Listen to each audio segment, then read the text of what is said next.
Hello, friends. If you're curious about the movie Spider-Man, No Way Home, 2021, you're in the perfect place. Don't forget to give this video a quick like, it really helps us out. And if you're new here, hit subscribe to stay updated on all the latest movie deep dives. Let's jump right in. The world knew Peter Parker was Spider-Man. Those words, whispered with casual malevolence by Mysterio before his death in Far From Home, unravel the web that Peter had so carefully spun. In an instant, privacy is a myth. Headlines scream. Crowds gather. Fingers point. Life as he knew it ends, not with a dramatic fall or a climactic battle, but with exposure. And that's where Spider-Man, No Way Home begins. Not in flight, not in action, but in consequence. Directed by Jon Watts, No Way Home is not just the third film in the MCU's Spider-Man trilogy, it is a cinematic reckoning. A crossover fever dream, a multiversal mosaic, and a love letter to 20 years of Spider-Man cinema. But beneath all the spectacle, it's something far more grounded. It's about identity. About sacrifice. About what it really means to be a hero when everything is taken away. As Peter Parker stares at the world staring back at him, he clutches the only constants left, MJ and Ned. But even those bonds begin to fray. His friends, collateral in his life as Spider-Man, find their futures compromised. Their dreams turned into fallout. In a moment of desperation, not selfishness, Peter turns to someone he hopes can fix it. Not with fists but with magic. Enter Doctor Strange. The Sanctum Sanctorum is snow-dusted and surreal. Strange, always a little off-kilter himself, listens to Peter's request with a mixture of amusement and concern. A spell to make the world forget.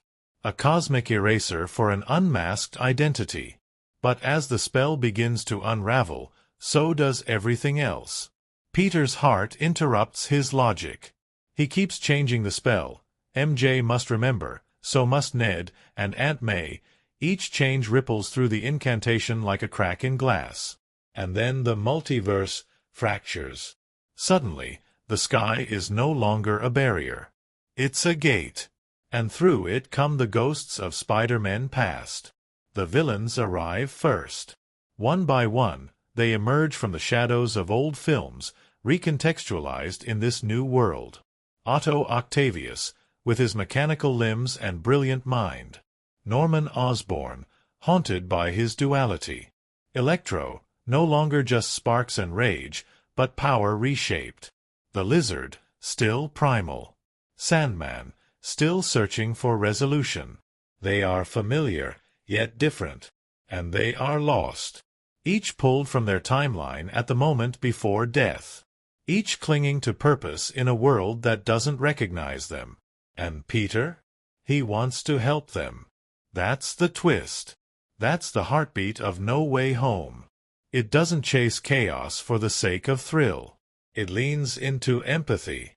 When Doctor Strange insists they be sent back to face their fate, death, Peter refuses. He can't accept that being Spider-Man means standing by while people are condemned. Even villains. Even those who've done harm.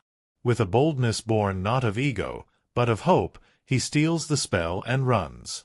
This is where the film detonates. Action collides with morality. Magic battles science. Peter, hunted by Strange, fights in a mirror dimension where logic bends like glass and webs become fractals. And then, the real heartbreak comes. In trying to save the villains, Peter brings them to his home. He builds tech to cure them, to give them a second chance. Aunt May watches, proud. She believes in him, not the Spider-Man, but the boy who chooses compassion even when it's dangerous.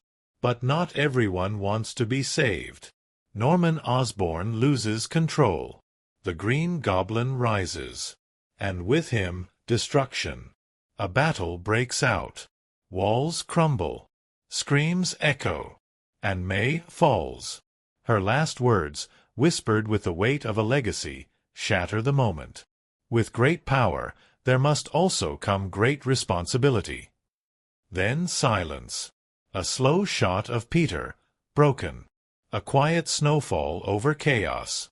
The boy is gone. The hero is born. And still, it's not over. Because as Peter spirals, as the city reels, help arrives from the most unexpected of places. Ned, fiddling with strange sling ring, accidentally opens a portal, not just through space, but across dimensions. And through it steps another Peter Parker. And another. The theater gasps. Years of stories, faces, moments, Tobey Maguire, Andrew Garfield, now standing side by side with Tom Holland, not as cameos, but as characters. Each broken in their own way. Each carrying their own scars. And together they begin to heal. This trio is magic. Not just in their chemistry, but in their emotional rhythm. They're not the same Peter. Each one reflects a different point in the journey. Tobey, the seasoned veteran, quieter, more burdened.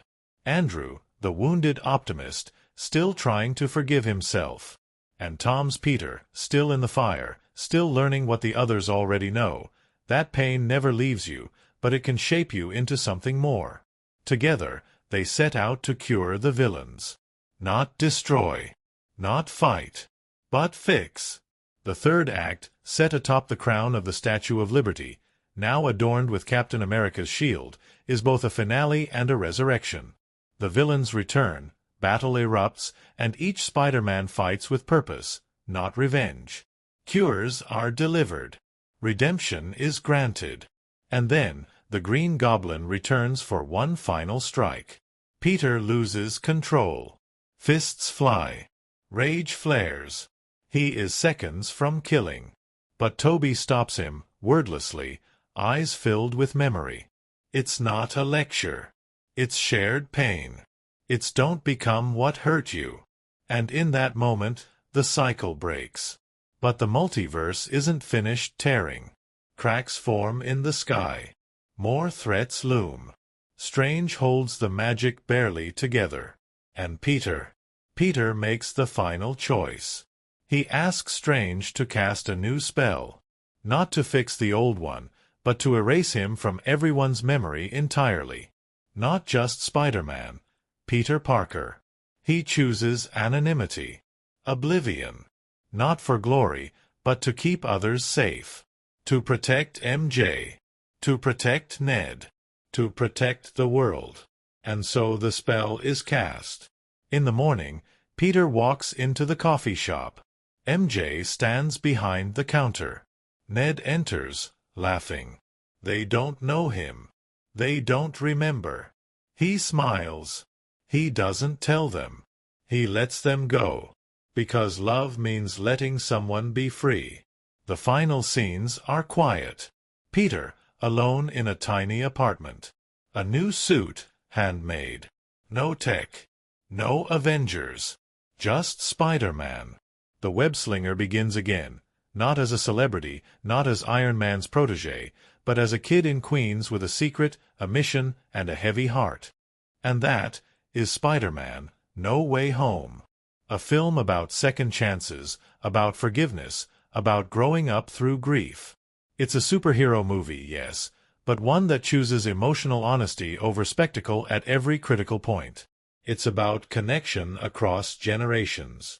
About the pain of loss. About the cost of choosing the right thing, especially when it means giving up what you love most. It's also a celebration. Of Spider-Men. Of stories told in parallel. Of audiences who grew up watching Tobey Maguire catch a tray of food with his bare hand, or saw Andrew Garfield fall to his knees cradling Gwen Stacy. No Way Home doesn't erase those moments. It honors them. Expands them. Gives closure where none existed. And in doing so, it gives something to us. Because we've all wished we could fix something. Go back. Make it right. Peter tries. And in trying, he shows us that being a hero isn't about winning. It's about choosing others again and again, even when it hurts. So, if you thought No Way Home was just another blockbuster, look again. It's a story layered in nostalgia, in pain, in hope. And as the multiverse resets, as the world forgets, as one boy quietly walks away from everything he loves, it reminds us why we fell in love with Spider-Man in the first place. Not for the powers, but for the sacrifice. And for the heart that never stops choosing to do what's right, even when no one remembers. The world was no longer looking at Spider-Man. It was looking at Peter Parker. When Quentin Beck, alias Mysterio, used his final breath to expose Spider-Man's identity to the world, he didn't just ignite a controversy. He rewrote the rules of Peter's life in an instant. The moment Spider-Man, No Way Home begins, we're thrown directly into that chaos. Crowds form. Drones fly overhead. Pedestrians shout his name. Cell phones are lifted into the air like weapons. And somewhere in the middle of it all, Peter clutches MJ's hand and swings. Not to impress. Not to escape. But because it's the only thing he knows to do anymore. They fly through the city, weaving between traffic lights and rooftop antennas, but it's not exhilarating this time. It's frantic. The music pulses with anxiety, not triumph. This isn't the Spider-Man New York once celebrated. This is the accused. The hunted. And with each passing moment, the space between Peter Parker and the people he loves begins to shrink, crushed under the weight of unwanted attention.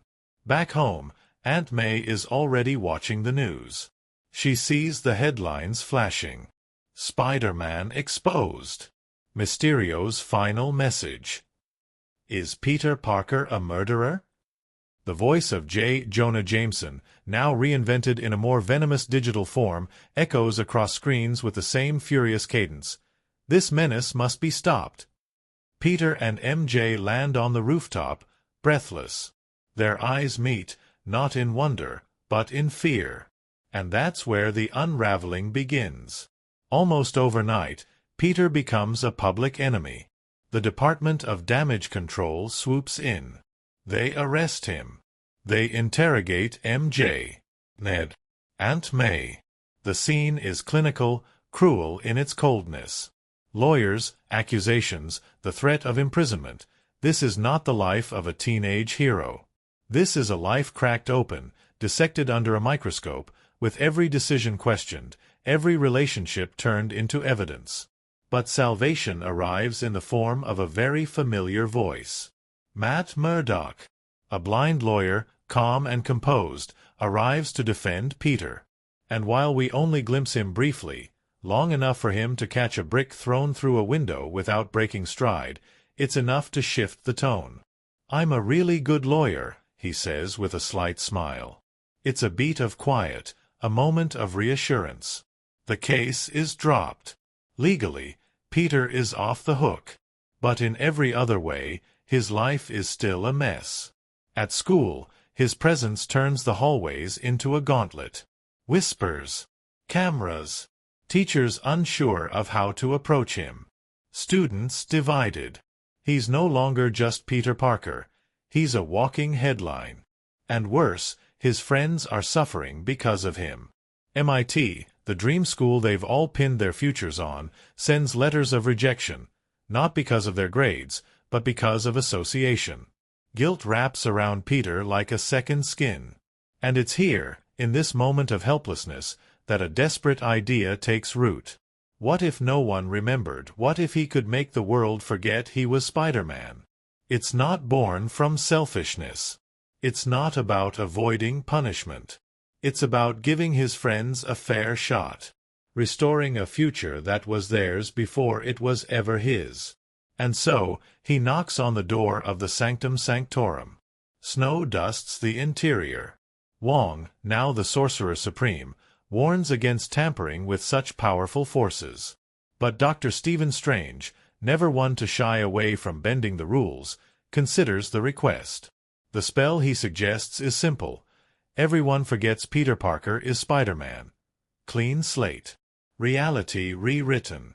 But as the spell begins, Peter's resolve falters. He can't let MJ forget.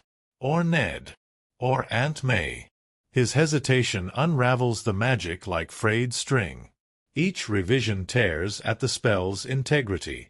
Strange tries to contain it, but it's too late. The containment chamber barely holds. Sparks fly. Dimensions strain. And when it's over, Strange traps the corrupted spell in a mystical cube, cursing Peter's indecision and warning him about the cost of tampering with fate. And for a moment, it seems like nothing happened. Until something does.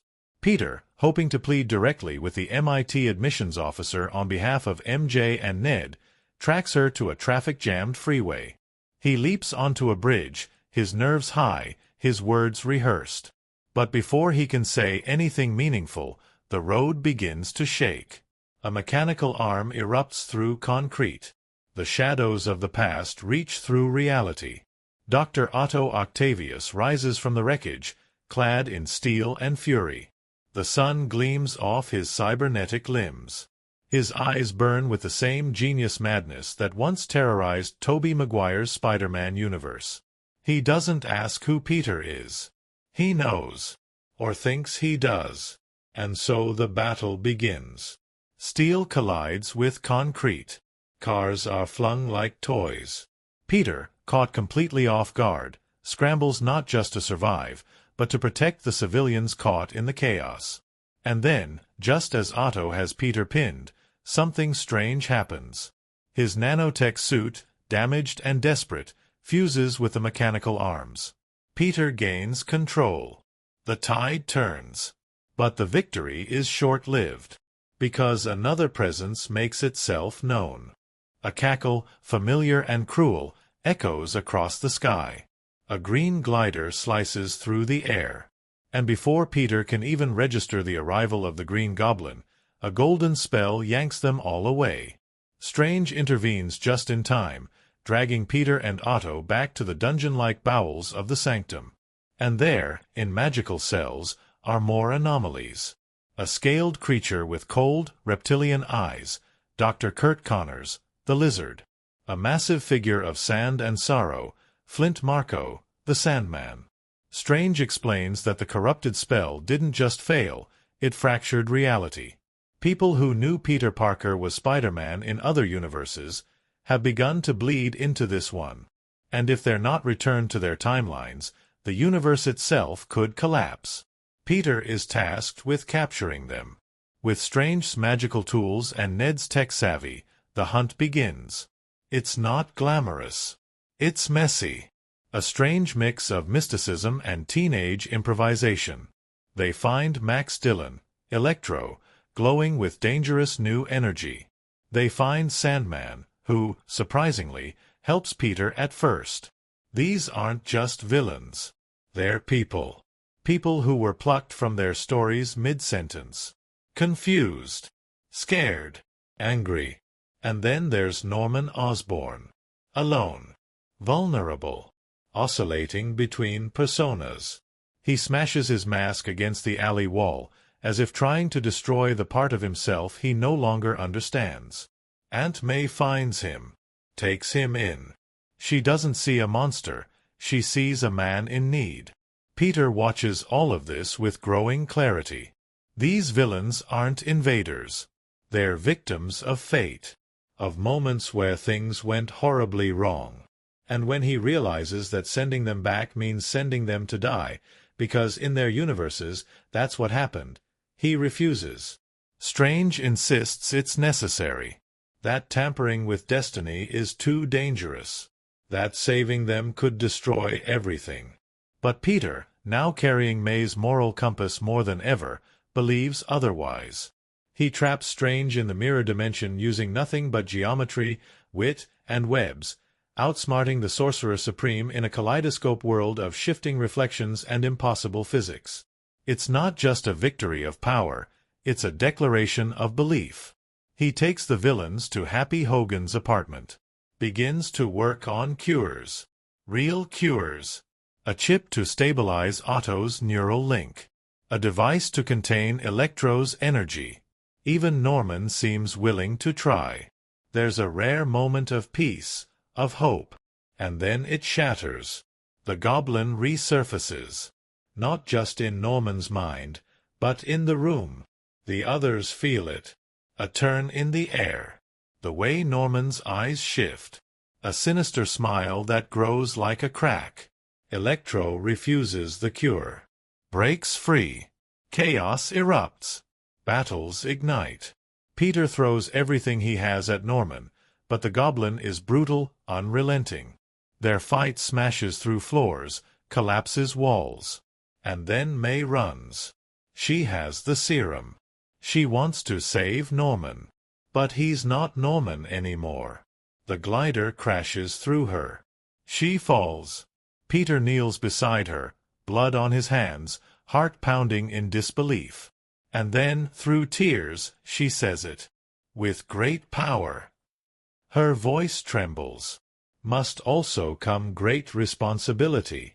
And then, silence. Everything fades. Peter disappears into the night, shattered. And the world goes on without knowing what it's lost. Snow falls gently on the rooftop where Peter Parker hides, not as Spider-Man, not as a hero, but as a grieving boy who has just lost everything. The city around him pulses with life, unaware of the ache resting on its skyline. Inside that ache, Peter curls inward, the echo of Aunt May's last words breaking like glass inside his chest. He's not thinking about magic or the multiverse anymore. Not about saving anyone. He's lost in the kind of silence that comes after too much pain too quickly. And for the first time in a long time, he is alone. But somewhere across the city, others are searching for him. Ned and MJ, their worry heavy but their hope intact, try to reach Peter. Not through texts or phone calls, but with something far more impossible. The sling ring. Still in Ned's possession. In a moment of anxious instinct, he waves his hand and a portal opens. Not to Peter. Not to their Peter. To another one. A figure steps through. He's older, thinner, his eyes holding something sad and knowing. It's Andrew Garfield's Peter Parker, tousled, soft-spoken, surprised. He doesn't quite understand why he's been pulled here, but he feels the familiar weight of the world pressing on the air. Then, Ned tries again. Another portal opens. And Tobey Maguire walks through. Wearing plain clothes, a kind face, and the weary posture of someone who has lived with his choices. Both Spider-Men are drawn to this new world by the fractured spell, but more than that, they're drawn to Peter. Because they know this kind of pain. They've lived it. Gwen. Uncle Ben. The weight of power. The cost of doing good. It isn't long before they find him. The rooftop reunion doesn't come with fanfare. No music swells. No explosions. Just 3 boys, 3 men, sharing the same name and the same grief. Tom's Peter is raw, trembling, eyes red with guilt. He doesn't want advice.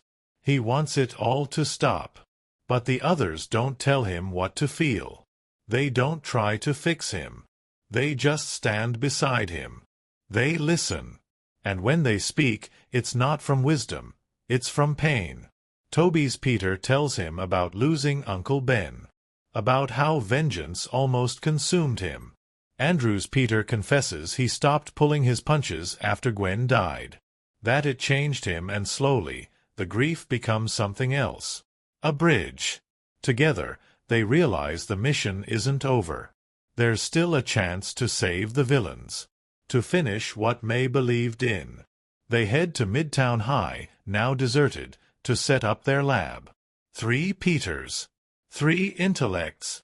It's a quiet, beautiful montage of brains and banter. Tobey handling the biology. Andrew engineering gadgets. Tom assembling cures. They laugh about web shooters, Tobey's organic webs causing just the right amount of awkward curiosity. It's the most light the film has let in for a while, and it reminds us that Spider-Man, at his core, is someone who always finds the spark, even in the dark. When the cures are ready, the challenge becomes luring the villains. They broadcast a message from the Statue of Liberty, now under construction with a massive Captain America shield being hoisted into place. A new beacon. A symbol. And soon they come. Electro. Sandman. Lizard. The three Spider-Men face them in a beautifully choreographed battle across the scaffolding. But it's chaos at first. They're not used to fighting together. Their moves clash. Their timing's off. Electro rains lightning. Sandman swirls through the air like a storm. The Lizard stalks in shadows. But then they regroup. Share names, Peter 1, Peter 2, Peter 3. And suddenly, the rhythm clicks. They swing in sync. Each Spider-Man has his own style. Tobey's is strong, acrobatic, flowing. Andrew's is quick, agile, a bit chaotic. Tom's is tech-enhanced, tight, strategic. They pass each other mid-air. They toss cures like relay batons. One by one, the villains fall, not in defeat, but in salvation. Sandman is returned to his human form. Doc Ock, reconnected to his mind, joins the fight for them, stopping Electro and allowing them to cure Max Dillon. Even the Lizard is subdued and cured with a serum from Connor's own past. And then there's Norman. The Green Goblin returns, riding his glider, hurling bombs, chaos in his wake. He detonates the spellbox, breaking Strange's containment. The sky above begins to fracture, cracks in the fabric of the universe glowing purple and endless. Shapes begin to emerge, figures trying to force their way in. Strange arrives, desperate to hold the line. But Peter sees only Goblin. Their fight moves to the base of the statue. It's not about saving Norman anymore. For a moment, Peter gives in. Rage pours out. He punches hard, fast. Each blow lands heavier than the last. He raises the glider above his head. He's going to end it. Then Tobey steps in. Silently. He doesn't say, "Stop." He just looks at Peter, eyes filled with years of pain, forgiveness, empathy. He holds the glider in place.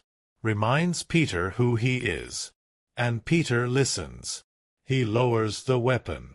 Then Norman stabs Tobey. It's fast. Shocking.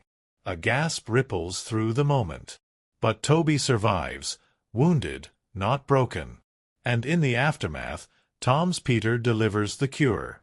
Norman collapses, not in defeat, but in sorrow. The madness lifts. The Goblin disappears. And for the first time in decades, Norman is just a man again. But above them, the sky is tearing apart. The multiverse, unstable and unforgiving, begins to reveal infinite versions of reality. Strange can't hold it much longer.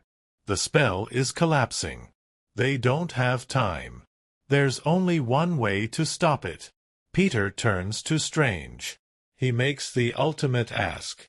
Not just to erase the knowledge that Peter Parker is Spider-Man, but to erase Peter Parker from everyone's memory. It's a moment of quiet finality.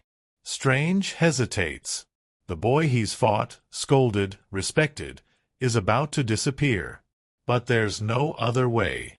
"I'll make them forget me." Peter says goodbye to the other Spider-Men. No tears, just respect. They nod. They vanish back to their worlds, leaving behind the thread of something beautiful. A bond stitched through pain and heroism. A multiversal brotherhood. Then comes the hardest goodbye. Peter finds MJ and Ned, tells them the plan. They won't remember him. Their history gone. But he promises he'll find them. He'll explain. They'll be together again. MJ kisses him, tears in her eyes. "You better come find me." The spell is cast. The sky closes. Silence. And then a new beginning. Peter walks into a coffee shop. MJ is behind the counter. Ned enters, laughing. They see him, but don't see him. He watches them, that hope flickering inside him. He doesn't say anything. He smiles, orders coffee, leaves, because he knows they're safe, happy, free. And that's what matters. Later, we see him in a small apartment, alone, but determined. He's made a new suit, sewn by hand. It shines in the snowlight. Classic red and blue. No tech. No AI. No stark gadgets. Just a boy, a mask, and a mission. He swings into the night, unknown again, but more himself than ever. Because this isn't about recognition. It's about responsibility. And now, finally, Peter Parker understands exactly what that means. At the heart of Spider-Man, No Way Home lies not just one Peter Parker, but three, and around them, a web of characters that together shape a story about grief, growth, forgiveness, and the quiet, devastating strength of selflessness. This isn't merely a superhero film padded with cameos and chaos.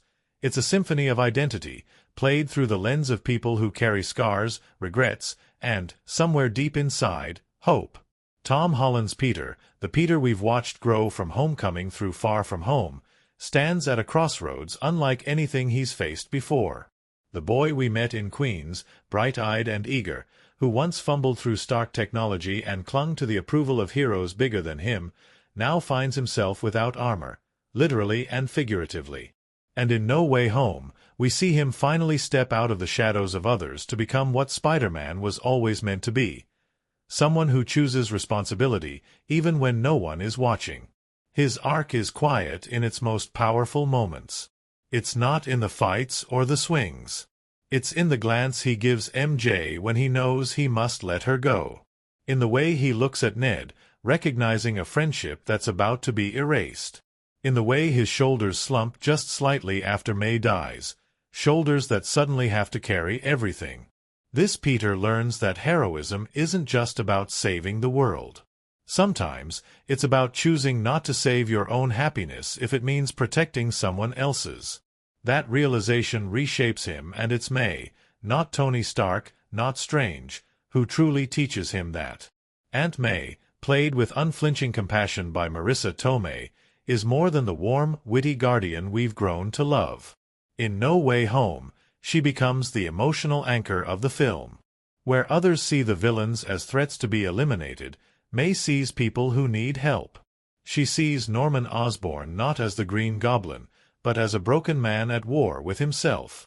Her belief in Peter's goodness fuels his decisions, decisions that ultimately cost her everything. And even in her final breath, she doesn't plead, or curse, or fear. She speaks the words that define Spider-Man: with great power, there must also come great responsibility.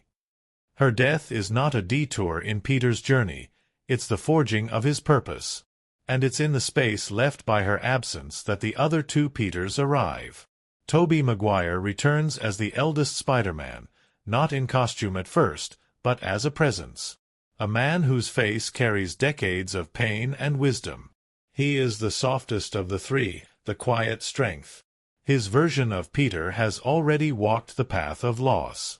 He's buried Uncle Ben. He's faced down the monsters within himself. And yet, he still believes in redemption. He doesn't lecture the younger Peter. He listens. When Tom's Peter nearly kills the Green Goblin in revenge, it is Tobey's silent intervention. His eyes filled with knowing, that saves him. No words. Just the weight of someone who has been there. It's a powerful reflection of the Spider-Man ethos. Stop others from falling where you once did. Andrew Garfield's Peter, by contrast, is fire and tension. His return is unexpected, but once he's in frame, he commands attention, not through bravado, but through pain barely concealed behind a smile. This is a Peter who lost Gwen Stacy and never forgave himself. His grief is a ghost, haunting every word, every glance. He jokes more than the others. He masks the ache.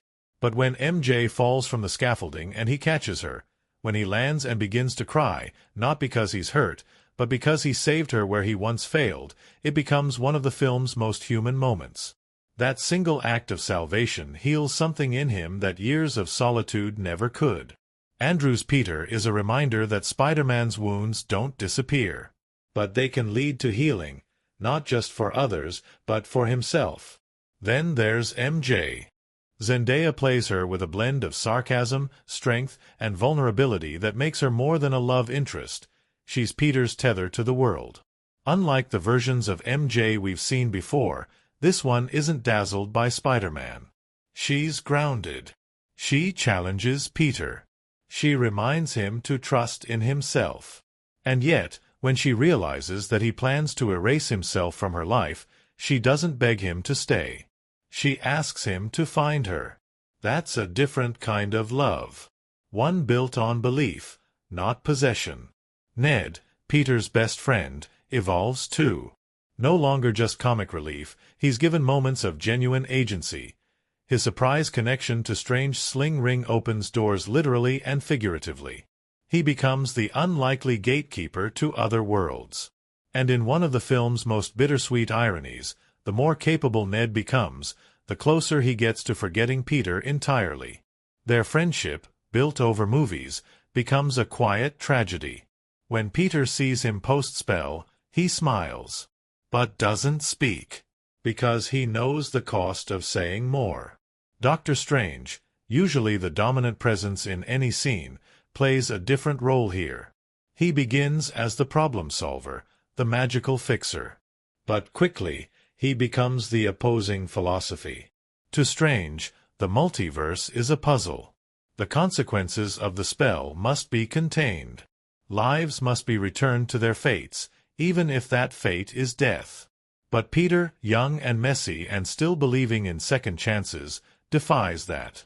And while Strange initially sees Peter as naive, by the end, he looks at him with respect. He grants Peter's final request with hesitation and reverence. He realizes that this kid is more than a hero. He's a martyr. And then there are the villains, who are anything but one note. Willem Dafoe's Norman Osborn is a masterclass in duality. The Goblin isn't a mustache-twirling fiend. He's a fractured mind. The scene where Norman smashes his mask is one of self-awareness. He knows the monster within. But he can't stop it. Dafoe plays both parts with terrifying clarity. Norman is meek, gentle, confused. The Goblin is sharp, cackling, cruel. And the switch between them is seamless. When he finally strikes, it feels like a betrayal. Because we, like Peter, wanted to believe he could be saved. Alfred Molina's Doc Ock is tragic in a different way. His villainy was always a malfunction, the AI in his arms corrupting his mind.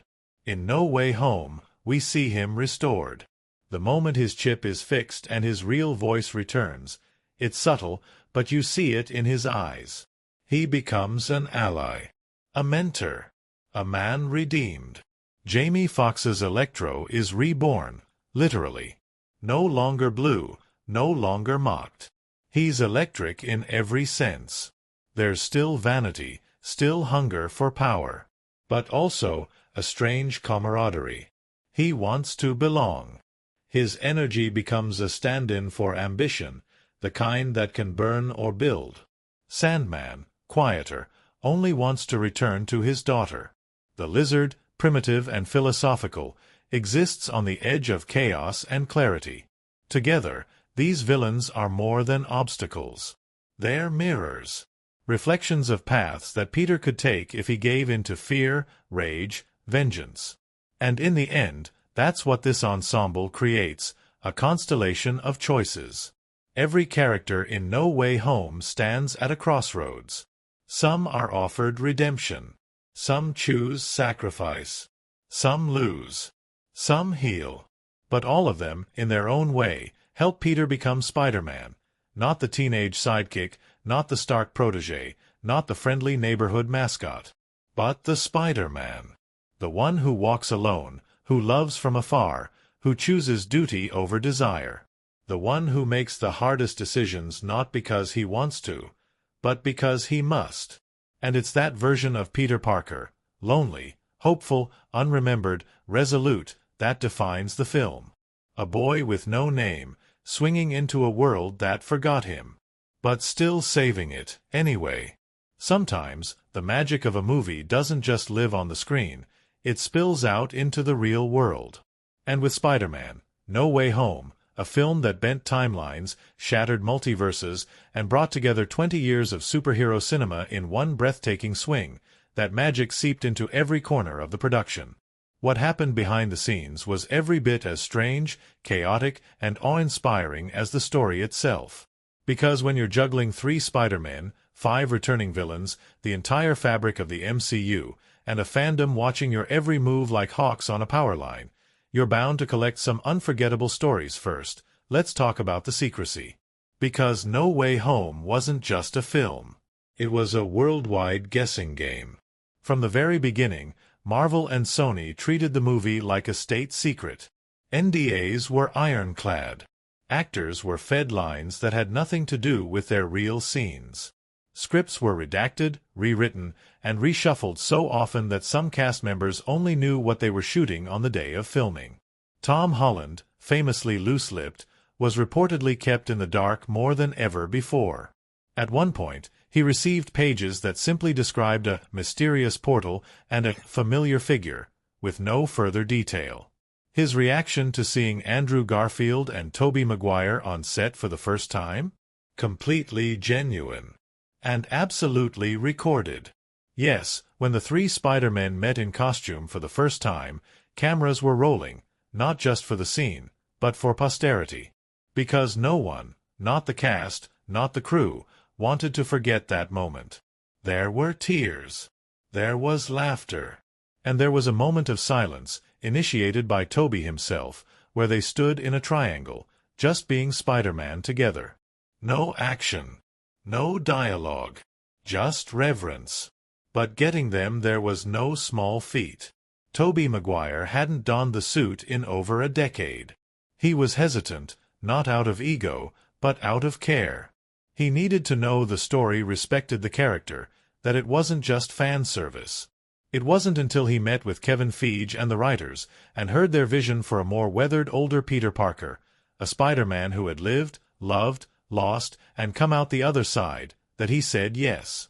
Andrew Garfield, on the other hand, agreed almost immediately, but denied it publicly for months. And not just casually. He became a one-man disinformation campaign.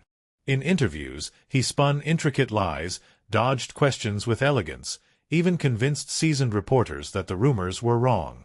"I'm not in the movie," he said. "It would have been cool, but it's not happening." Then he showed up in a tattered spider suit, cracked jokes with Ned, and caught MJ mid-fall like it was the most natural thing in the world. Later, he admitted lying was one of the most stressful things he's ever done, but also one of the most fun. And speaking of suits, each Spider-Man had their own unique costume design, inspired by their original films. But recreating them wasn't simple. Tobey's suit, in particular, had to be rebuilt from scratch using updated materials, while still capturing that early 2000s texture and raised webbing. Andrew's was sleeker, with those big expressive eyes. And Tom's? Well, Tom had multiple versions, including an inside-out suit, a black and gold suit, and the final homemade red and blue one inspired by his predecessors. The final sequence, where he swings in that hand-stitched suit, was created late in the process, and the costume itself was largely CGI. Why? Because the design was still being tweaked during post-production. That's how last-minute the film's final image came together. But the multiverse mayhem didn't end with Spider-Man. Let's not forget the villains. Alfred Molina, returning as Doc Ock nearly 20 years after Spider-Man 2, joked that they de-aged my face but not my body. For the bridge battle sequence, his face was digitally smoothed to match his 2004 appearance, but the actor still did most of his own motion capture, despite initially thinking the tentacles would be real again. In his original film, the mechanical arms were animatronic. This time, they were entirely CGI. And for Alfred, that meant pretending he had metal appendages while wearing a skin-tight mocap suit that made him look like a villainous gray caterpillar, as he put it. Willem Dafoe insisted on doing his own stunts. At over 60 years old, Dafoe refused to return unless he could be fully immersed in the action. "If I'm going to put on the suit, I want to be in the fight," he said. The production team obliged, and Dafoe performed his own flips, lunges, and maniacal glider rides with the same ferocity he brought 2 decades earlier. His performance, often captured in single takes, shocked even the younger actors. Tom Holland later admitted he felt genuinely terrified in scenes opposite Dafoe. He just snaps into that goblin voice, and suddenly you're 12 years old again, hiding behind the sofa. Jamie Foxx, returning as Electro, had a makeover he loved. Gone was the blue glow and awkward dialogue from The Amazing Spider-Man 2. This version was leaner, smoother, cooler, sporting a slick new look and attitude. Foxx reportedly improvised several of his lines, including the now iconic moment where he suggests there must be a black Spider-Man out there somewhere. That line, offhand to some, echoed deeply with fans, and was a direct nod to Miles Morales, the beloved character from Into the Spider-Verse. And behind the camera? Jon Watts, the director, had perhaps the most unenviable job in Marvel history. Juggling 3 generations of storytelling, 5 returning villains, and one of the most emotionally demanding plots in the MCU, all while trying to keep the entire film a secret, was a Herculean task. At one point, the story changed so many times during development that entire sequences had to be reconceived on the fly. The final battle at the Statue of Liberty? That was added after the villains and heroes had already been cast. It was one of the last sequences completed during post-production. The statue's new feature, a massive Captain America shield, sparked debate. Was it symbolic? A tribute? A government publicity stunt? The answer is, it was all of the above. Conceptually, it served as a metaphor. The clash between legacy and the present, between what the world thinks it needs and what it really needs. And filming the finale on a half-built replica of a national monument, under the glow of a fractured sky, gave the entire climax a sense of mythic scale. But it wasn't just spectacle. The emotional beats were just as meticulously constructed. The scene where all 3 Peters meet and share their stories, where they talk about loss, about redemption, about pulling punches or not, was written and rewritten dozens of times. Each actor had input. Toby suggested quiet pauses. Andrew offered lines drawn from his own grief. Tom, younger but deeply involved, shaped the conversation around healing. It wasn't just a fan moment. It was therapy. For them. For the audience. And that portal scene. The moment where Ned opens a doorway and the other Spider-Men step through? That was filmed with a skeleton crew, on a closed set, using fake names and code names on every document. Even catering labels didn't reference their real names. We wanted it to be a surprise, said Feige. But we also knew it was going to leak. What we didn't know was just how much people wanted to believe it. There were red herrings planted in trailers. Scenes that were deliberately edited to hide characters. In one trailer, Lizard appears to get punched by an invisible force, a clue that was only obvious after the reveal. The fans noticed. The frame-by-frame analysts caught it. And Marvel? Marvel smiled. It was a rare case of a studio rewarding obsession. And then there was the ending. Peter, forgotten. Alone. No Avengers. No friends. No family. That apartment scene was the final day of filming for Tom Holland. The weight of the story, of everything Peter lost, hung heavy on set. The production went silent as he shot that last swing, the homemade suit glittering under the snowlight. When he landed on the roof, there was no applause. Just breath held. And then a cut. A hug. A goodbye. For Tom, it was more than just an ending.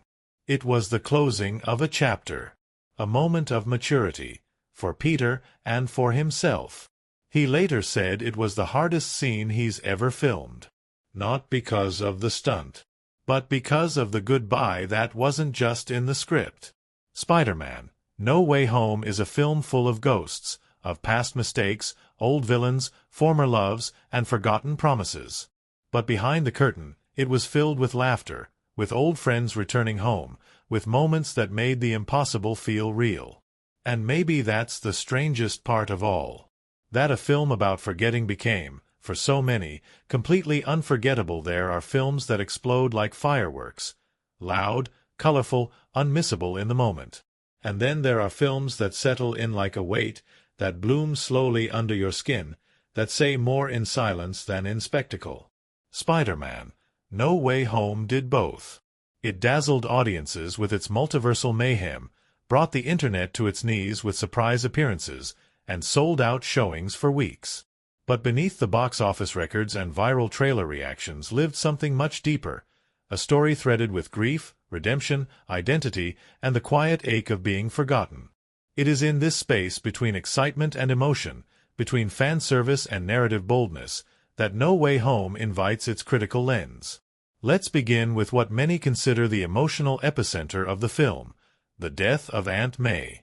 In comic lore, with great power comes great responsibility, is a mantra most closely tied to Uncle Ben. For decades, it was his passing that defined Peter's arc across every incarnation. But in the MCU, Uncle Ben was a shadowy absence, never fully spoken of.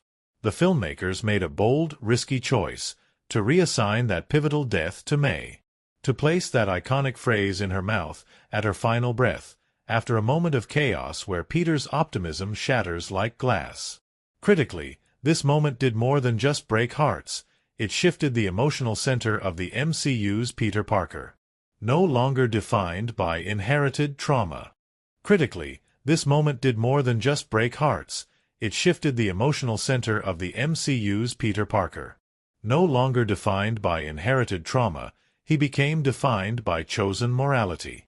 May's death wasn't an accident or a punishment. It was the price of compassion. She believed in the redemptive possibility of the villains, saw the human beneath the madness. And Peter, raised in that belief, fought to honor it. Critics were divided at first. Some felt it was too sudden, too heavy. Others argued it gave the film its soul. But nearly all agreed, from this moment on, Peter wasn't a kid anymore. And then came the mirror dimension. From a technical perspective, it was one of the most visually ambitious sequences in the film.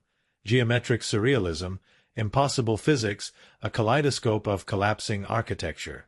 But thematically, it offered a revealing confrontation.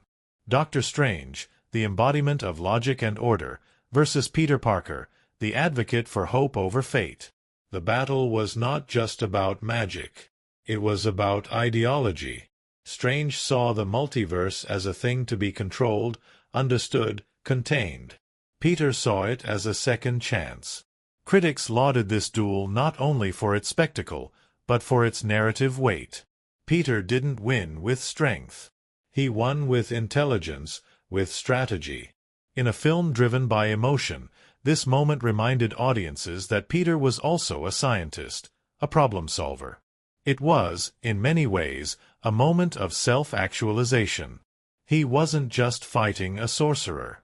He was fighting the adult world that told him saving everyone was naive. This idea, that idealism in a cynical world is radical, threads through the entire movie. Take, for instance, the curing of the villains. Most superhero stories frame the antagonist as a force to be stopped, defeated, or destroyed. But No Way Home did something rare. It made rehabilitation the goal. Peter doesn't want to defeat the villains. He wants to heal them. He refuses to accept that people are only ever their worst moments. And in doing so, he challenges the audience's expectations of what superheroism looks like. Critically, this choice divided viewers. For some, it softened the stakes. For others, it elevated the film beyond its genre. The idea that Spider-Man fights not just to stop evil but to understand it, that he risks everything to give someone a chance at redemption, was seen by many critics as a refreshing moral stance in an increasingly bleak cinematic landscape. And then, there was the entrance of the other Spider-Men. Tobey Maguire. Andrew Garfield. When they stepped through those portals, the theater erupted. Critics called it everything from pure fan service to a masterstroke in character reconciliation. But the brilliance wasn't in their arrival. It was in what the film did with them. These weren't cameos.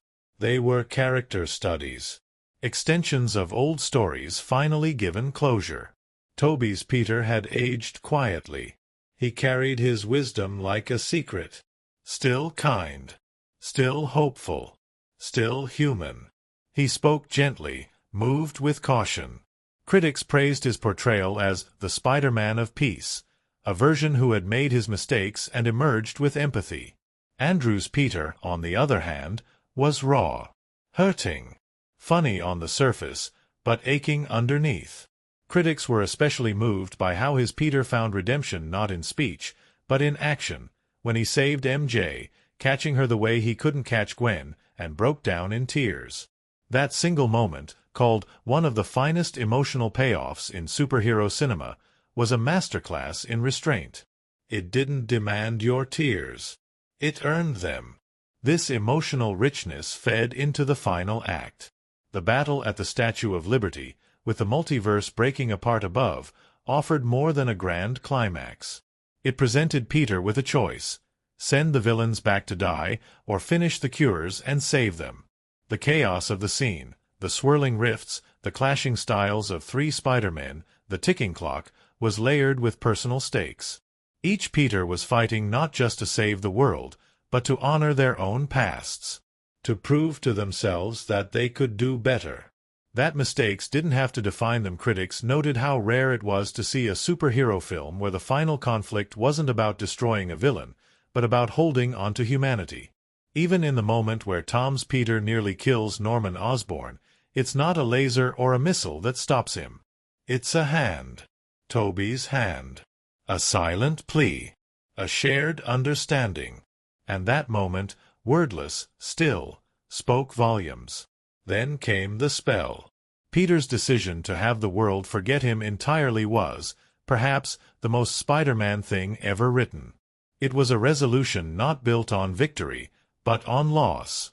Peter chose anonymity. Not to protect himself, but to protect those he loved. Critics called it the most devastatingly noble choice in the MCU. He didn't die, but he disappeared. And in doing so, the film completed his arc. From a boy surrounded by mentors and tech, to a man standing alone in a dingy apartment, sewing his own suit. The echoes of Raimi's trilogy were loud. The spirit of Webb's duology was honored. But this ending? It was Tom Holland's Peter finally stepping into his own. Critically, this final act reframed the entire trilogy. What once felt like a fun side story in the MCU became the origin. This was the great responsibility. This was the price of power. And in leaving him alone, in giving him no Stark tech, no public support, no fame, they gave him freedom. They gave us Spider-Man. But not all critical perspectives were glowing. Some viewed the multiverse concept as overwhelming.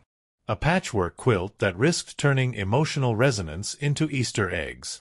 Others felt that the pacing suffered in the first half, that the spell was too thinly motivated, that the logic of the multiverse, so crucial, was brushed aside in favor of nostalgia.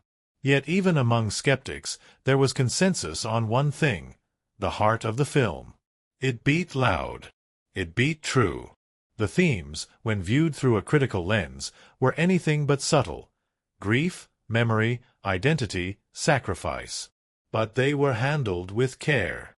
May's death, Peter's isolation, the loss of friendship, the decision to walk away from love, all of it made No Way Home resonate far beyond the theater. It became not just a Marvel event, but a generational moment. In the end, critics agreed that Spider-Man: No Way Home was more than a spectacle. It was a story that used the language of blockbuster cinema to speak about pain, healing, and growing up. It reminded audiences that heroes don't wear their scars like trophies. They carry them like reminders. Not of what they've lost, but of what they still have to protect. And maybe that's why, long after the portals closed, after the suits disappeared, after the screen faded to black, we still think about that boy. Standing in the cold. Smiling through the hurt.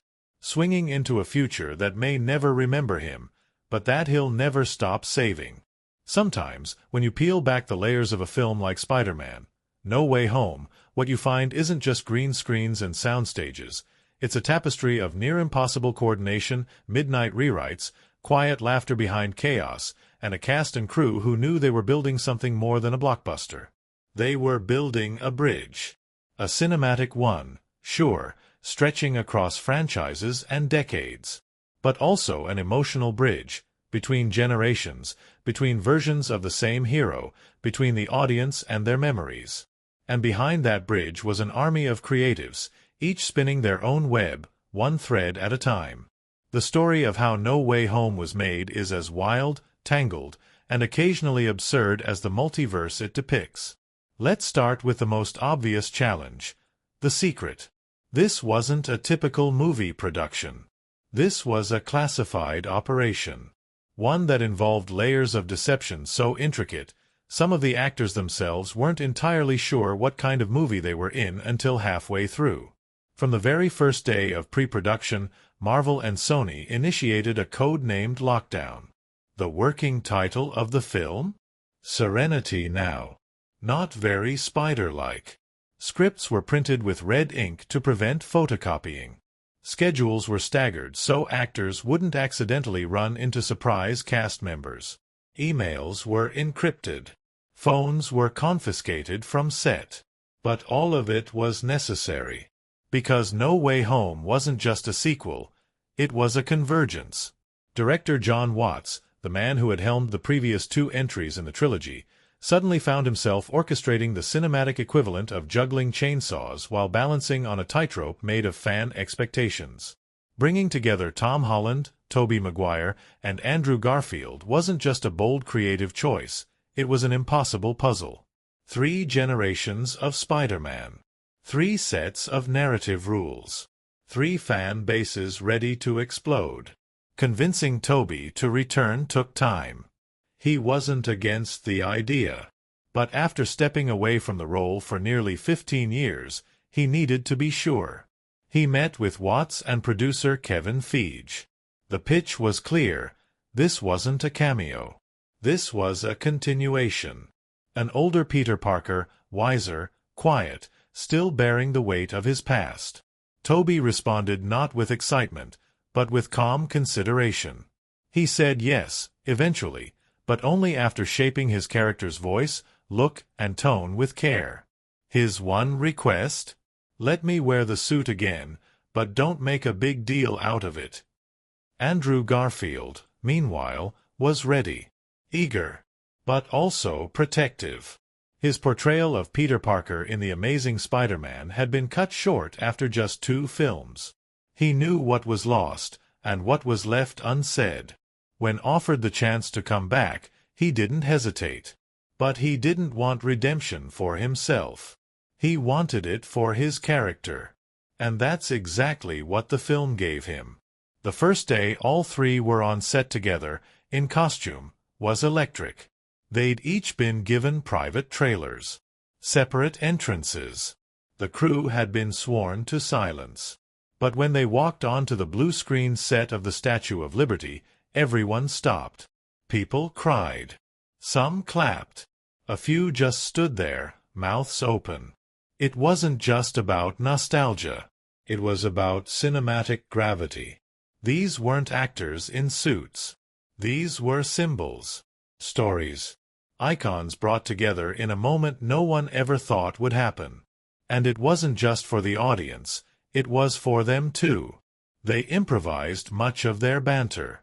The webblock joke, where Andrew asks Tobey if his organic webs ever get clogged? That was theirs. So was the moment where they all crack each other's backs. During rehearsals, Andrew had complained about a real back issue, and Tobey offered to help. Watts saw it, laughed, and said, "We're keeping that." But the magic extended beyond the Spider-Men. Bringing back the original villains required a level of digital wizardry and physical transformation that tested every department. Alfred Molina's return as Doc Ock was one of the first announced. But there was a twist. In the Spider-Man 2 timeline, he dies. And he's younger. So the VFX team developed a groundbreaking facial de-aging process, mapping Alfred's features from old footage and applying subtle corrections in post-production. But they didn't just want him to look the same. They wanted him to move the same. That's where motion capture came in. Molina wore a mocap suit with shoulder extensions to simulate the mechanical arms. It felt like being in a rubber onesie, he said. But it worked. Willem Dafoe was another story. The moment he agreed to return as the Green Goblin, he laid down one condition: I do the stunts, or I don't do it. At 66, he was more intense than ever. His stunt doubles were barely used. He wanted to throw himself into walls, ride the glider, deliver his lines mid-fight. Dafoe's performance was so physical, so immersive, that the crew often forgot he wasn't actually unhinged. Willem would smile between takes, one grip said, then go back to snarling like a demon the moment the camera rolled. Jamie Foxx, meanwhile, got a full reboot. Gone was the blue-skinned Electro from The Amazing Spider-Man 2. In his place, a more confident, recharged Max Dillon. Foxx worked closely with costume and makeup teams to find a look that was both modern and subtly comic accurate. The new yellow electricity effects?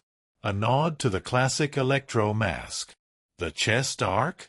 Inspired by Iron Man tech, merging his new energy source with Stark-level aesthetics. But none of this would have worked without a crew willing to bend reality on the fly. Sets were built in stages. The Statue of Liberty scaffolding was constructed on a massive soundstage in Atlanta, complete with movable sections to allow dynamic fight choreography. The apartment sequence, where Peter, May, and Norman clash, was filmed using real practical explosions. Tom Holland insisted on being in the room for every stunt, even when cables and wires threatened to send him crashing into walls. One take went wrong, and the whole set shook. Dafoe? Laughing. Tom? Bruised. The footage? Perfect, and yet, some of the most difficult scenes were the quiet ones. The final goodbye between Peter and MJ, filmed on a cold gray day, required dozens of takes. Not because of errors, but because of emotion. Zendaya and Tom, partners on and off screen, struggled to separate the script from their real feelings. It wasn't acting, Zendaya said. We were just saying goodbye. For real. To the story. To that version of Peter. The coffee shop scene, the last scene shot, was done under tight security. It was filmed in two versions. One where Peter tells her the truth. One where he doesn't. The version we saw? Chosen in the editing room, after months of discussion. Watts wanted ambiguity. Holland wanted closure. Feige wanted both. The final cut, Peter leaving in silence, was seen by many as the most Spider-Man thing the MCU had ever done. Even the music told its own story. Composer Michael Giacchino worked with original themes from Danny Elfman, Tobey's era, and Hans Zimmer, Andrew's era, weaving them into a score that shifted based on who was on screen. When Tobey swung in, the orchestra played a variation of the 2002 Spider-Man theme. When Andrew caught MJ, Zimmer's melancholy tones resurfaced. Critics didn't just hear nostalgia, they felt continuity. The sound team even layered in audio Easter eggs. When the multiverse cracks open at the end, you can hear faint voices, some of them lines from old films, others hints at future threats. They're all coming, Strange says. And if you listen closely, you'll hear names, Rhino, Kraven, even whispers of Venom. And then there was the editing. The film was still being shaped 2 weeks before release. The trailers were constructed from alternate takes, digitally altered shots, and, famously, missing characters. In one Brazilian trailer, Lizard gets punched by an invisible figure, spoiling the 3 Spidey twist for sharp-eyed fans. Marvel, knowingly, said nothing. They leaned into the chaos. And when the reveal finally came, they smiled. Because the real twist wasn't that the old Spider-Men returned. It was that they were better. They were respected, completed, given space to breathe. And that, more than any cameo, more than any portal, was the heart of the production. Everyone on set, from the grips to the gaffers to the producers, knew they were holding something fragile. A story shaped by memory. A film stitched together from different timelines, yes, but also from emotion, from legacy. In the end, No Way Home wasn't just a Marvel event. It was a cinematic anomaly. A story told with hands trembling from responsibility and excitement. A film that broke its own rules to give its characters, and its fans, a chance to say hello, goodbye, and thank you. And that's the part the cameras didn't capture. The quiet between takes. The grins behind masks. The realization that sometimes, just sometimes, a movie can be more than just a movie. It can be a homecoming. Sometimes a story doesn't begin with a script or a character. Sometimes it begins with a place. With the echo of footsteps through a high school hallway, or the sound of wind slicing between skyscrapers. With the glow of magic bouncing off old stone, or a snow-covered stairwell that curves toward something unreal. In Spider-Man, No Way Home, the setting is more than backdrop, it is a mirror.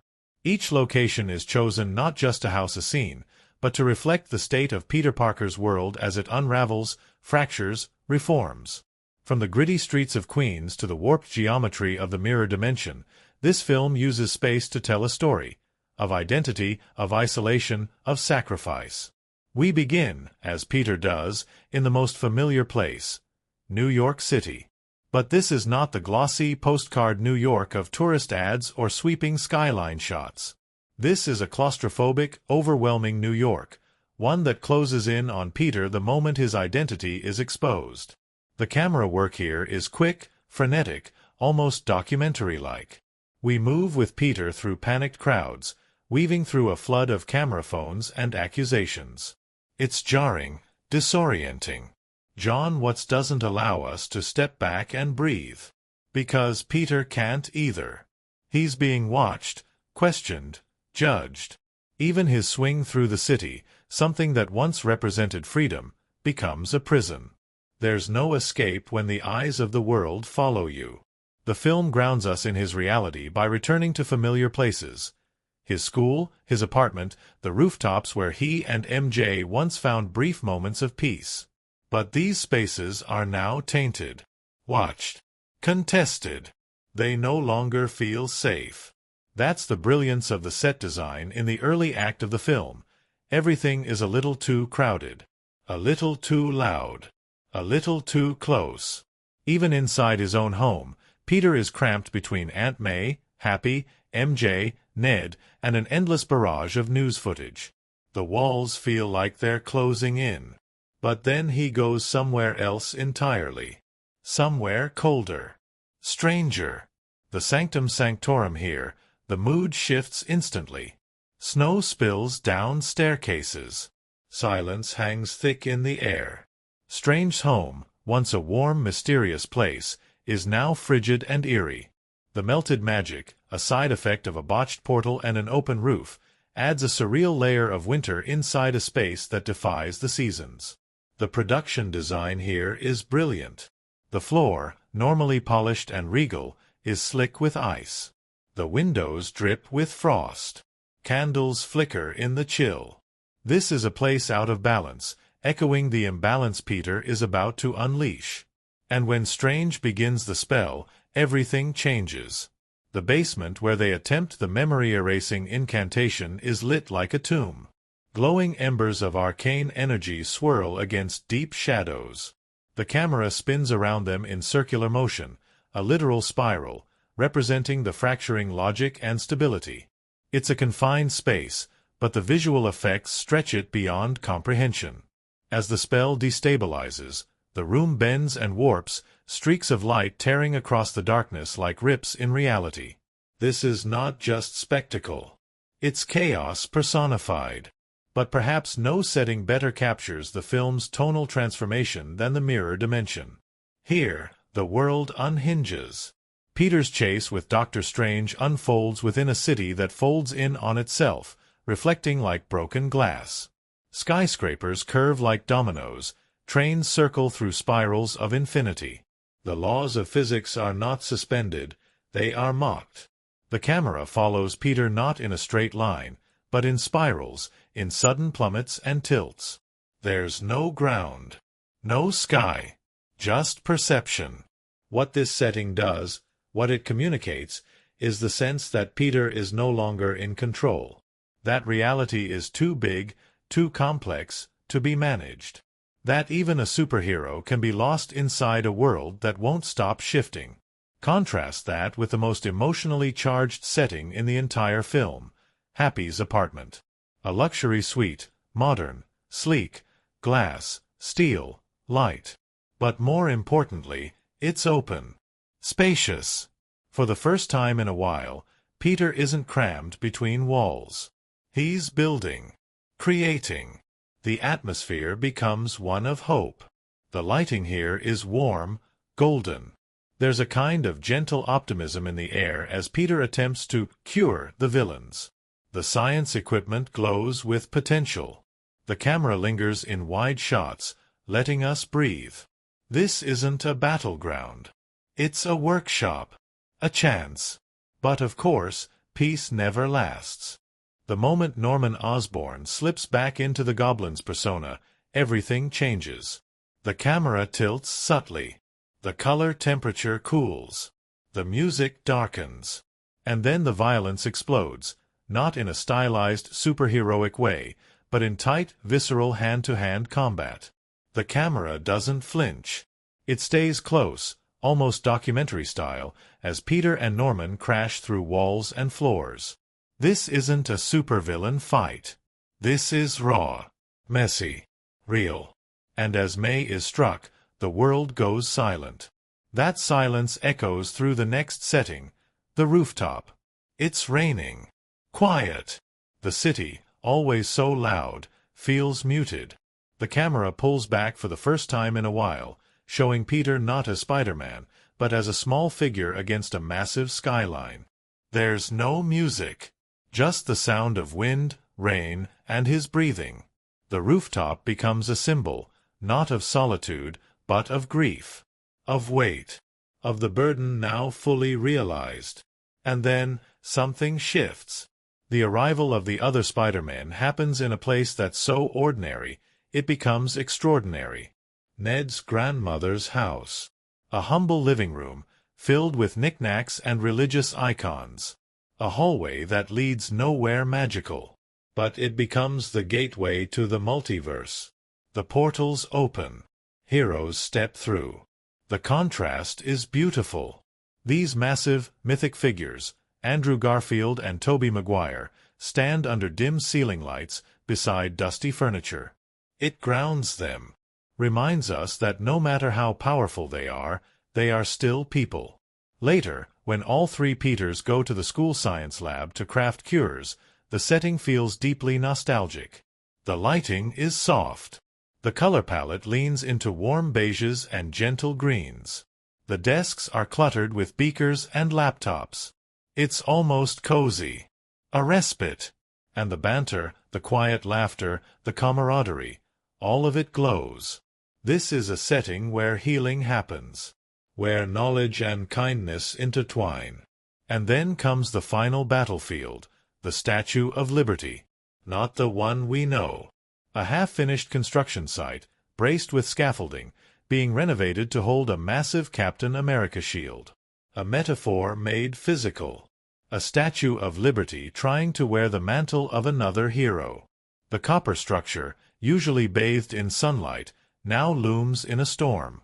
The setting becomes not just a symbol of American ideals, but of legacy, what's passed down, what's reinterpreted, what's reborn.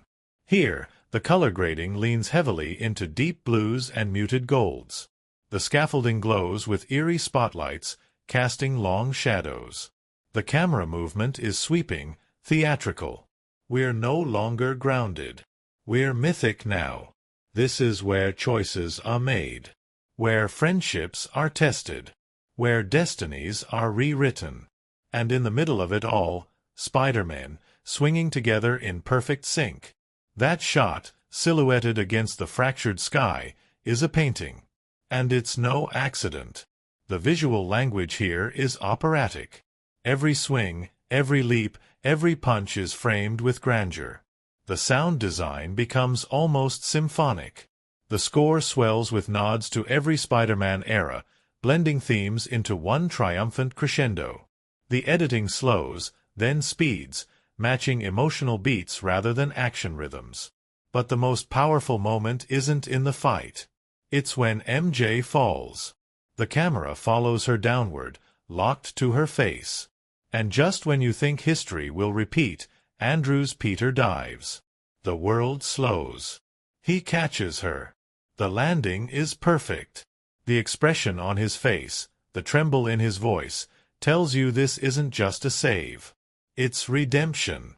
The setting, the sky, the rain, the debris, it all falls away. It's just him. And the past being rewritten. Finally, the most intimate setting of all, the coffee shop. The lighting here is soft, yellowed, like memory. The decorations are humble. The windows fog with breath. Peter stands at the threshold, watching MJ and Ned, now strangers. The shot composition is symmetrical, almost clinical. He walks in, talks, doesn't reveal himself. The camera lingers on MJ's eyes, searching. On Peter's face, holding back. When he leaves, the snowflakes swirl. The door shuts. And you realize, this is where he becomes Spider-Man. Truly. The final scene, his new apartment, is sparse. A mattress on the floor. A box of belongings. The light from a single window. And in this bleakness, he sews a suit. Red, blue, handmade. There's no tech, no AI, just fabric, thread, and resolve. The camera pulls back as he zips up, opens the window, leaps into the night. The city sparkles below, and for the first time, the sky is clear. That's how No Way Home uses setting, not just to paint a world, but to frame a soul. Every room, every rooftop, every impossible dimension is a reflection of Peter Parker's journey. From chaos to clarity. From warmth to solitude. From boy to hero. Not because of where he is, but because of how he chooses to be there. And it's in those choices, in those spaces, that the story finds its home. Behind the glossy VFX and soaring swings of Spider-Man, No Way Home, beyond the multiversal chaos and emotional farewells, was something less visible but just as extraordinary. An entire world of laughter, nerves, chaos, secrecy, and moments so surreal that they made even seasoned actors pause and say, "Is this really happening?" The film may have felt like magic, but the making of it was messier, warmer, more human. And in that chaos lived stories, of whispered surprises, of late-night rewrites, of unlikely friendships, and of cast and crew members pushing through unprecedented challenges to tell a story bigger than themselves. Let's start with the secret that wasn't. If you were alive and online in 2021, you remember it. The rumors. The theories. The memes. Are Toby and Andrew in No Way Home? Became a question shouted across continents. And Marvel? Marvel played it cool. Deny, deflect. Andrew Garfield, poor soul, became a full-time magician, disappearing into interviews and late-night shows armed with the same line, "I'm not in the movie. I swear." And somehow, even with leaked images, blurry set photos, and Twitter detectives dissecting every trailer frame, he sold the lie with Oscar-worthy commitment. What fans didn't know was that the secrecy extended beyond the public eye. On set, Toby and Andrew were referred to by code names. They had separate entrances. Their trailers were unmarked. Their suits were hidden under massive robes between takes, as if they were Jedi Knights on a lunch break. Some members of the crew didn't even know the full picture until shooting started. One grip said, "We just kept seeing these really quiet guys in masks hanging around. We thought they were new stuntmen." The day they all stood together in costume for the first time, Tom, Toby, and Andrew, production stopped. No cues. No cameras rolling. Just silence. Everyone stared. Crew members who had worked on superhero films for years were visibly emotional. One lighting tech whispered, "I watched Toby's Spider-Man with my dad when I was 10. And now I'm lighting him on this set. That's full circle." And in that moment, something shifted. The three Spider-Men weren't competitors. They weren't stand-ins for different fan bases. They were brothers. And that energy seeped into every part of the shoot. Tom Holland later described working with Toby and Andrew as surreal and grounding. "They could have come in, done their bits, gone home," he said. "But they were present. They cared." Between takes, the trio would sit in a corner, talking, laughing, even trading stories about their own. Every part of the shoot. Tom Holland later described working with Toby and Andrew as surreal and grounding. "They could have come in, done their bits, gone home," he said. "But they were present. They cared." Between takes, the trio would sit in a corner, talking, laughing, even trading stories about their own Spider-Man experiences. Toby shared memories of working with Sam Raimi, of learning to emote behind a mask. Andrew spoke of the physical toll of his suits, the heartbreak of never finishing his trilogy. Tom listened, asked questions. Sometimes they'd just talk about life, movies, books, what kind of music they liked. But not everything went smoothly. Shooting during a pandemic meant rigid protocols. Temperature checks. Daily testing. Social distancing when the cameras weren't rolling. Masks on between takes. For actors in full suits, this was a challenge. Sweaty fabric, fogged-up face shields, limited visibility. Zendaya, who had already filmed under similar restrictions for Dune, became the unofficial morale booster. She brought in board games. Organized trivia between setups. "We had to find joy where we could," she said. "Even if it was just Uno at lunch." The apartment fight between Tom's Peter and the Green Goblin was one of the most physically demanding sequences in the film, and not just on screen. Tom and Willem Dafoe rehearsed for days, learning the brutal, close-quarters choreography. But Dafoe, ever the perfectionist, kept insisting on doing more. He'd throw himself into a wall, then ask if he could do it again, but harder, Tom recalled. "I was like, 'Sir, I'm 25. You're going to break me.'" And yet Dafoe was tireless. Even during breaks, he'd stay in character, pacing, muttering, practicing lines. "He's not just playing a villain," Jon Watts said. "He's performing an opera of madness. And it's mesmerizing." During one take, Dafoe improvised a sinister laugh that chilled the room. The boom operator dropped his mic. It wasn't fear, it was awe. Meanwhile, Jamie Foxx was the set's unofficial hype man. Whenever tension crept in, Foxx brought the jokes.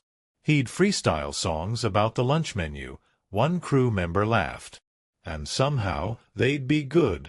He even wrote a parody rap called "Electro's Back" that he performed, in costume, on the last day of shooting. Andrew Garfield joined in, beatboxing through his mask.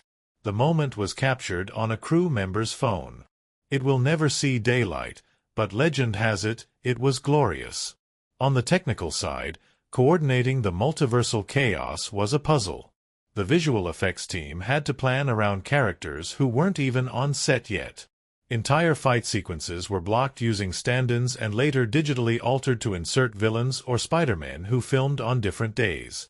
It was like building a puzzle from the middle out, one VFX supervisor explained. "You don't know where the edges are, but you keep going."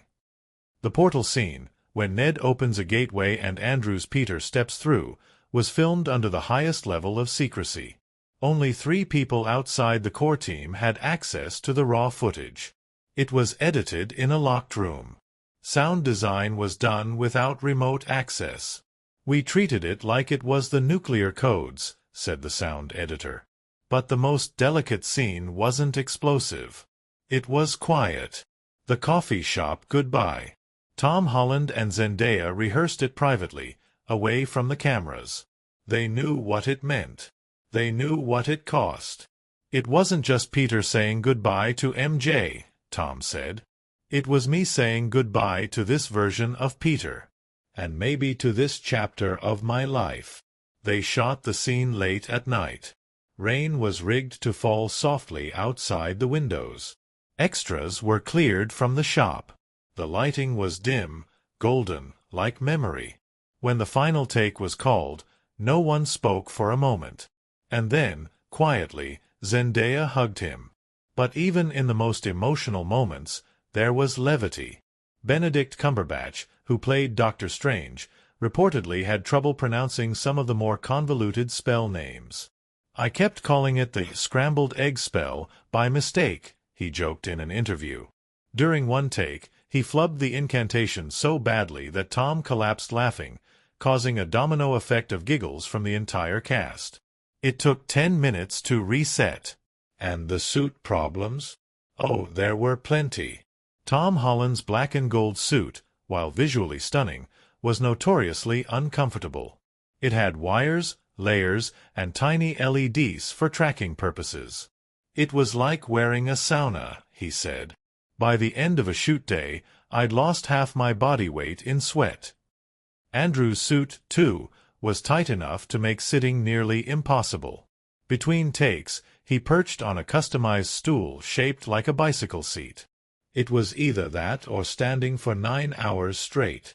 Then there were the Spider-Man hug scenes, those sweet, chaotic embraces that the trio shared throughout the film. They were choreographed, but never performed the same way twice. In one take, Toby accidentally knocked Tom's mask askew. In another, Andrew tripped and pulled both of them down with him. "We were just hugging and falling over each other like puppies," Tom laughed.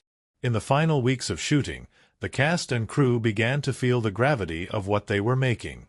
Zendaya brought cupcakes. Jamie Foxx gave a speech.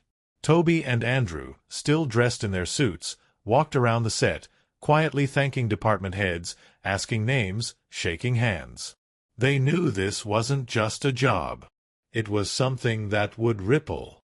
On the very last day, after the final shot wrapped, a quiet ceremony unfolded. Jon Watts gave a speech, hands trembling. Tom hugged his stunt double, his voice cracking. Zendaya wiped tears. Kevin Feige watched it all unfold with a small, knowing smile. And then, as the lights dimmed, the Spider-Men came together for one last group photo. Unmasked, unguarded, just 3 men who carried the same name. No action. No fanfare. Just gratitude. Spider-Man: No Way Home was a story about second chances, about memory, about letting go. But behind the scenes, it was also a story about people. Actors, crew members, artists, coming together during a fractured moment in the world and making something unforgettable. It wasn't easy. But nothing worth swinging toward ever is. There's a truth buried deep inside Spider-Man. No Way Home that doesn't announce itself loudly. It hums quietly beneath the chaos of exploding multiverses and the cheers of nostalgic reunions. It threads itself through the quietest moments, the final glances, the decisions made not in the light of glory, but in the dark solitude of selflessness.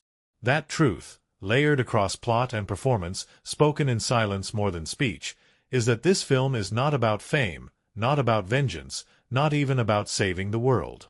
It is about sacrifice. More specifically, it's about what it means to carry the weight of being good in a world that doesn't remember your name. From the very first scene, we are reminded that Peter Parker's greatest strength is not his ability to fight, it's his ability to care. And that sets the stage for a story that explores some of the deepest themes in superhero cinema. Identity, responsibility, redemption, and perhaps above all, the cost of love. The film opens in chaos, but it's not the kind of chaos we expect. There's no villain crashing through buildings.